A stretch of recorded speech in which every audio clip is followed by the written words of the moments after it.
Nous sommes sur le site de l'écrin d'Olima à Chantraine, qui sera le cadre du grand événement sportif de ce week-end, la 13e édition du Trail des Brosses, le plus grand trail automnal dans les Vosges, avec son chef de file et son organisateur en chef, Jean-Pascal Valdener. Bonjour Jean-Pascal. Bonjour Jean-François. Tout va bien? La météo est comme elle est, hein, mais sinon tout va bien? Écoute, tout va bien pour l'instant, parce qu'on a eu un nombre d'inscrits important, et puis la météo a priori elle n'est pas mauvaise, donc théoriquement ça devrait être tout bien. Alors, nombre d'inscrits, combien au final?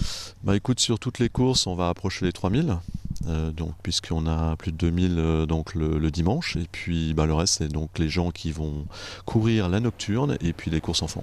Ça dure depuis 2009, succès qui se confirme d'année en année. On va rappeler que vous êtes super bien positionné dans le calendrier et que le bouche à oreille a fait son travail. On est bien, c'est vrai qu'au niveau du calendrier on est bien. Pour l'organisation un peu plus compliqué, puisque il y a la pluie, il y a du froid, donc pour les bénévoles c'est pas toujours évident. Mais simplement c'est vrai qu'on est vraiment dans la charnière des trails et éventuellement des futurs crosses qui arrivent. Donc automatiquement c'est vrai que le calendrier est bien. Donc ça vient d'un petit peu partout, bien au-delà de la région.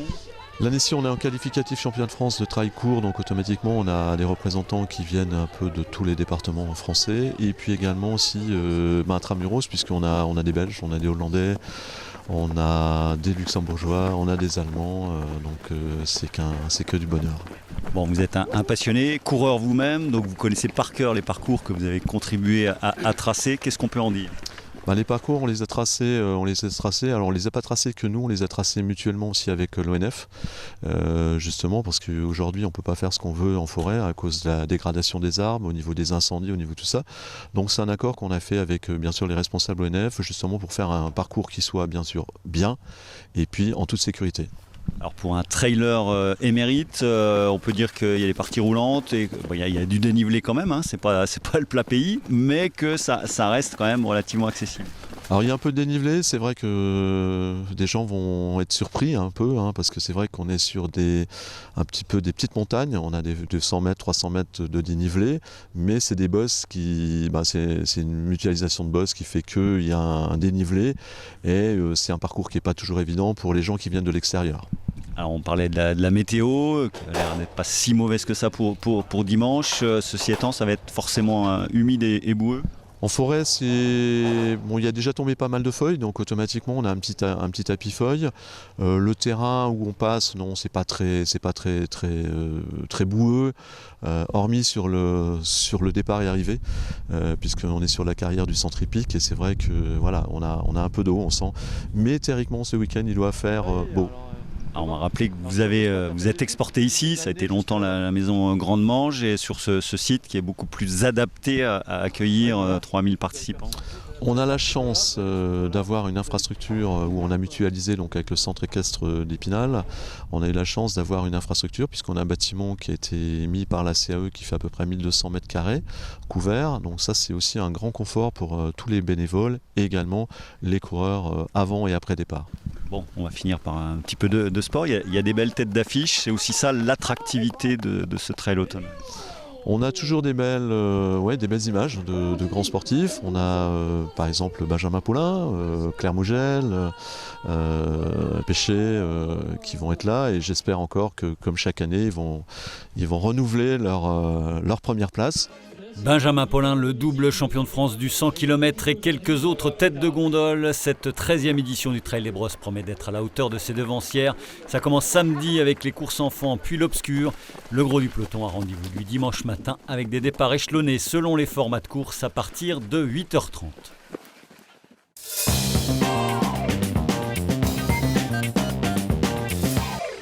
Dans le reste de l'actualité sportive très dense du week-end, du football tout d'abord avec la 13e journée de National. Après avoir débloqué leur compteur avec une première victoire il y a une semaine à Nîmes, aux Spinaliens d'enclencher une série pour quitter leur place de lanterne rouge. Cela face à Avranches qui vient de quitter la zone de relégation. Coup d'envoi ce vendredi à 19h30 au stade de la Colombière.